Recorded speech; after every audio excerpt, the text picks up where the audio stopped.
They survived the Taiping Rebellion and the Opium Wars, and also the First Sino-Japanese War. But now the threat for the Chinese Qing dynasty came from the inside because the Boxers were coming. My name is Stefan and this is History Hustle. I'm standing here in Beijing, China, and in this video I'll talk about the Boxer Rebellion.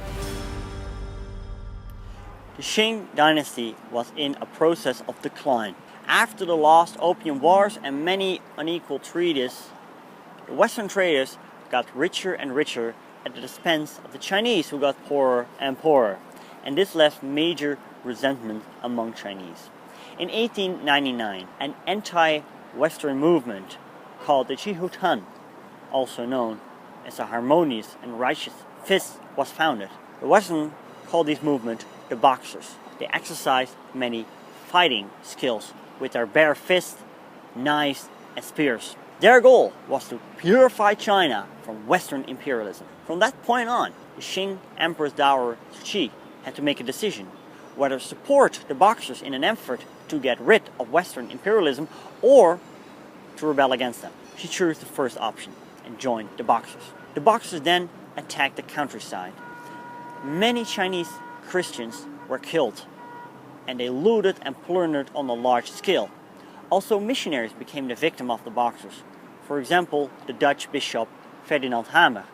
He was tortured for days and after that burned alive. From that point on, the Boxers attacked Beijing.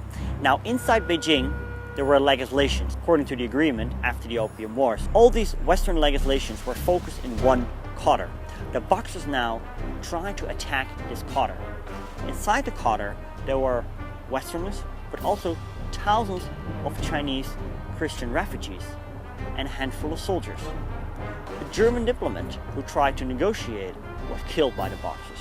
And from that point on, communication between Beijing and the outside world were cut off. Western soldiers tried to defend the legislation quarter. With improvised barricades, they tried to repel of attack after attack by the Boxers. But the question was, for how long would they withstand the siege that was going on around them? Those poor Westerners, trapped in their legislation quarter, surrounded by murderous Boxers, they had to be saved! Eighth Nation Alliance came into action. 50,000 troops were sent to China. Troops from Great Britain, France, Germany, Austria-Hungary, Italy, the United States, Russia, and Japan.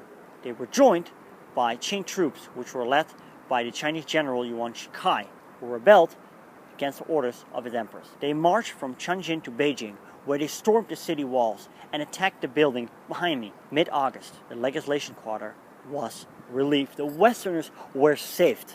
In the media, heroic stories appeared. However, as it turned out, much of the siege was already ceased by the time the Western troops got there, because of negotiations between the Westerners and the Boxers. Empress dowager Cixi and her followers fled to Xi'an, and however some more battles took place, the Boxer Rebellion was over. Beijing was looted and pillaged by the Western troops, who occupied the city for 1 year. They took punitive expeditions in surrounding areas where they committed grave atrocities. Many Chinese men suspected of being Boxer were killed without a trial, and many Chinese girls and women were raped by Western soldiers. In 1901, the Boxer Protocol was signed. China had to make huge repayments for the damage that was done. Support for the Qing dynasty was now vanished, and this would lead to another uprising 10 years later, which the Qing would not survive. I'll talk about that next video. Make sure to check it out. Like this video if you like it, subscribe if you have not already, and until next time.